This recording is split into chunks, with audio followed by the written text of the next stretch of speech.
Welcome, Hoosier fans, to this Monday edition of Banner Morning, your daily rundown of IU basketball news and notes. I'm Jared Morris, host of the Assembly Call, recording this in the Indianapolis airport before my flight home to Dallas.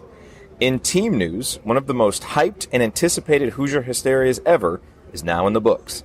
Fans in attendance, and more importantly, recruits in attendance, were treated to a mesmerizing floor projection show during the opening and player introduction portion of the festivities. I was there, and I can report that it was definitely worth the increased budget that made it possible. The women's team hung their WNIT banner. Juwan Morgan and Brenna Wise won the three-point contest. Romeo Langford won the slam dunk contest. And the Cream Squad, led by standout performances from Al Durham, Race Thompson, and Jake Forrester, defeated the Crimson Squad in a 15-minute scrimmage. And, as Greg Doyle described at Indy Star, Romeo Langford's debut as a Hoosier, complete with a near-deafening ovation when he was introduced and a seemingly never-ending autograph line after the scrimmage, was simply a continuation of the Hoosier State's love affair with one of its most decorated and adored basketball sons. But the most important and enduring moment of all came with the announcement of the Oladipo Zeller The Legacy Lounge, which is part of the newly renovated Roberts Family Indiana Basketball Team Center that encompasses the locker room and team facilities at Simon Scott Assembly Hall. Not only should the new facility instill an additional sense of pride in every player who gets to take advantage of it, but it will undoubtedly be a compelling recruiting tool as well, especially as Victor's NBA star continues to shine brighter and brighter.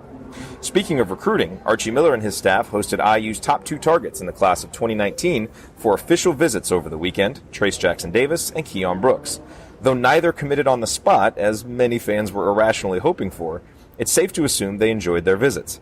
Each player now has additional official visits scheduled elsewhere, and neither has committed to a timeline for a decision. Indiana fans are now left to wait and hope that both Jackson Davis and Brooks, or at least one of them, choose Indiana in a continuation of Archie Miller's so far successful inside-out recruiting strategy. Indiana's lone current commit in the class of 2019, Armand Franklin, was also in town for the weekend, along with a number of top in-state prospects in the classes of 2020 and 2021. Looking ahead, the Hoosiers will hold their first official practice of the season today. Their lone exhibition game is in 31 days against Southern Indiana, and the 2018-19 season officially tips off 36 days from today on Tuesday, November 6th, when IU hosts Chicago State. For the links mentioned in this edition of Banner Morning, visit assemblycall.com. And remember to use the URL iutickets.shop to visit SeatGeek for the best prices on IU basketball tickets. That's iutickets.shop, promo code ASSEMBLY for $20 back after your first purchase. I'll be back tomorrow with a brand new edition of Banner Morning, recorded from the quiet, familiar confines of my home studio. Until then, keep your elbows in and your eyes on the rim, and go Hoosiers.